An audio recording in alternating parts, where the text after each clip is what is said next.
Sometimes life doesn't deal the cards you want, it deals you the cards you need.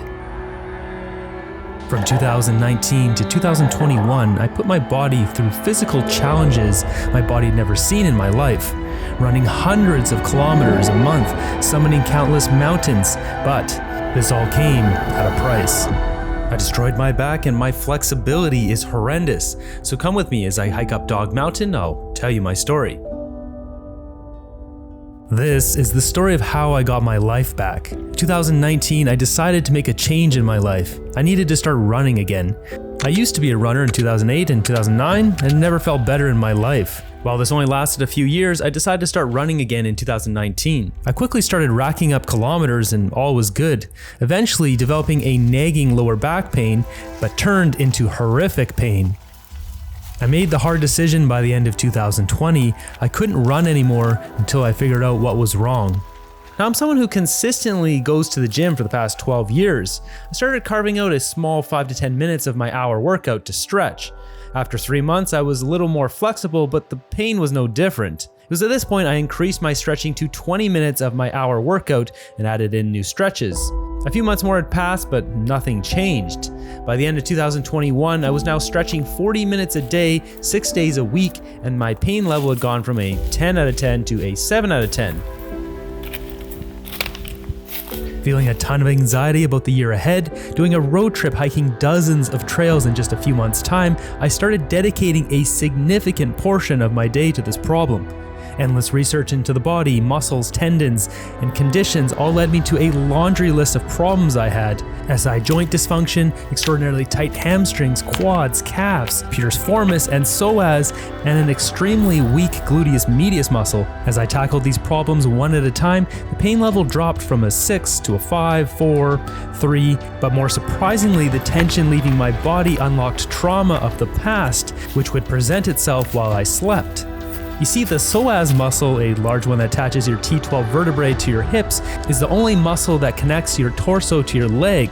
The psoas is called the muscle of the soul, as it actually tightens and hardens as we experience trauma in life. This muscle will squeeze and pain occurs in the body in different areas radiating from its connection points. So you can have pain in your hip or back or in your shoulder, all from the psoas. Now I've been through a lot of bad stuff in my life, and as I loosened up my psoas, the trauma of the past started to resurface in my dreams. When I was 19, living in downtown Vancouver, the next door building caught fire as I was sleeping and I barely escaped with my life. To make matters worse, I had nowhere to go, so I ended up sleeping at a Subway restaurant. I really haven't thought of this event in my life since I was 19 when it happened. It only came up as I released the tension from my body of my psoas muscle. It's weird to re-experience this event in my dreams in vivid detail I don't even remember. Yesterday, I woke up happy for the first time in a long time. The pain wasn't in my back and I wasn't being tormented in the night. I stretch for 2 to 4 hours a day currently, and my pain varies between 0 and 2 out of 10 throughout the day. For the first time in a long time, I feel there's a light at the end of this dark tunnel. Let me know if you enjoy me incorporating my life stories into my hiking videos.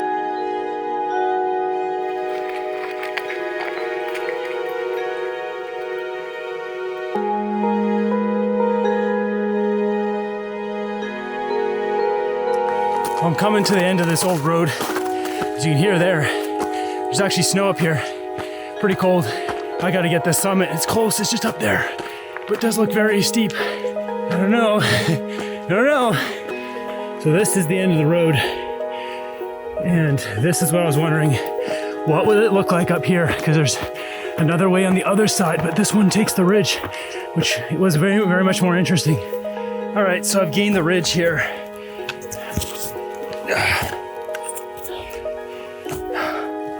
Okay, I'm hoping when I get on top, it'll just be smooth sailing across right to the summit.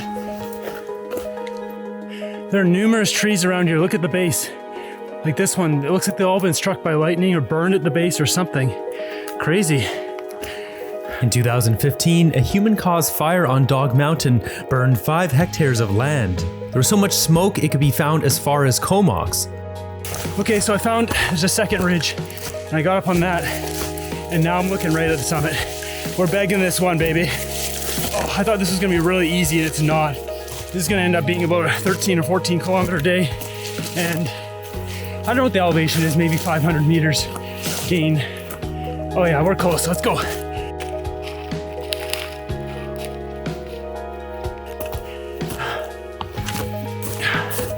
That last section there was brutal.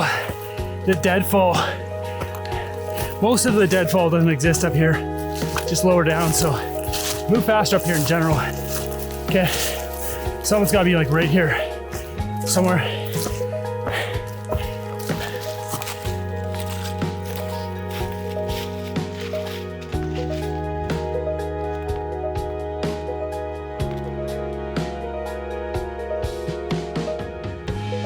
It's quite rocky. There's big kind of drop-offs all over the place. You can see this.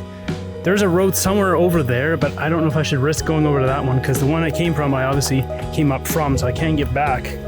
Don't want to take any risks right now because it's getting dark. We're starting to. This is an unusual situation where I can't actually get my drone up on the summit because the trees are covering too much. So I'll get you guys a nice sunset shot on the way back. So I'm heading back now, and I just detoured to the left. There looks like there's a bluff here. The trees are thinning out. Maybe I can get the bird in the sky over here.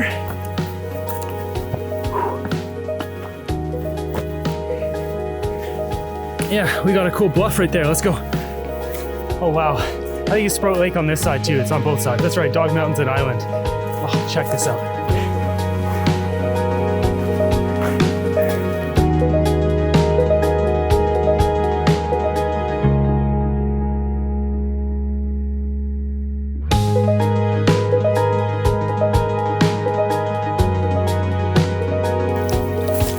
So I'm opting to go down the front face versus the way I came, which maybe would be a great move or maybe a really bad move. We'll see. Because if I can't get over this edge here, then I have to go all the way back up and over the other side and then around. But this will save me a lot of time. The sun is on this side and just get out of here a lot faster. It looked like from the sky in my drone footage that I could get down, but I'm looking at this now, it looks like a cliff. We'll see here. If I get down this, I'll be all right. The road's right below.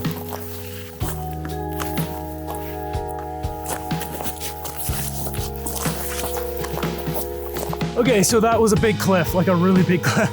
So I'm not gonna monkey around anymore. I just gotta go back up real quick and get up over the other side. So you can see on my watch, see a little dotted line? That's what I'm following back. Super helpful. This is a Garmin Instinct watch, which I'll review at some point. But it's nice that the battery on that is just solely dedicated to tracking me, and that's it. So I'll leave a link in the description below for the Garmin Instinct if you want to check it out. And I got a boogie now. I'm worked going through there. That was rough. There's a bunch of those brambles that are really sharp, and when you step into the bush, they surround you, and then you're just stuck with 200 barbs stuck in you, and you either have to bulldoze through it or carefully dissect it and remove it and back away. It's pretty rough. Yeah, pretty proud of getting up there. I thought this would be easy peasy, and it turned out to be a bit of a grunt and a grind to get up there. So it's raining now a little bit, and I'm getting a glimpse here. So tomorrow I'm going up this mountain that's over here. So right up there, Mount Hal, that's tomorrow's quest. I'm starting to push myself physically with these back-to-back hiking days as I can finally hike and run again. My cardio has become terrible and I've become fat sitting around not being able to move my body. So there's no better way of getting back into it by throwing yourself into the deep end.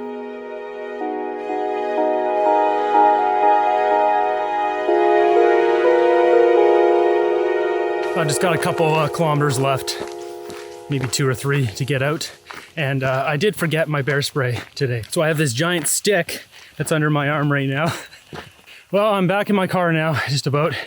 Hopefully you enjoyed this episode. Be sure to give it a thumbs up and subscribe. And if you want to support me further, I have a Patreon at patreon.com/davidhiking. And until next one,